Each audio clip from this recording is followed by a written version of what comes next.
कराची के बल्दियाती इंतखाबात में मुबैना धांधली का शोर, सियासी पारा बढ़ने लगा। पीटीआई और पीपल्स पार्टी कारकुनों में झगड़ा। किमाड़ी का डीआरओ ऑफिस मैदान जंग बना रहा।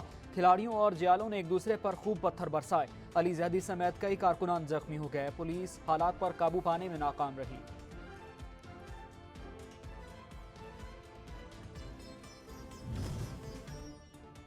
हमारी हिकमत अमली से हुकूमत अप्रैल में इलेक्शन कराने पर मजबूर हो जाएगी, इमरान खान को यकीन। आलमी नशरियाती इदारे को इंटरव्यू में कहा, पीडीएम हुकूमत ऑक्शन के जरिए आई, इलेक्शन से नहीं। नए आर्मी चीफ और एस्टेब्लिशमेंट से कोई राबता नहीं।